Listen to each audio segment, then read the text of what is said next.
Welcome to Tech Shoba channel. In today's video, I'm going to show you how to clear cache cookies or history on Microsoft Edge.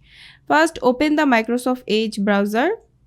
Then click on the three dots in the top right corner and then click Settings. After that, go to Privacy Search and Services. And you will see the Clear Browsing Data option. Click on Choose what to clear. From here, you can delete anything you want based on your time range.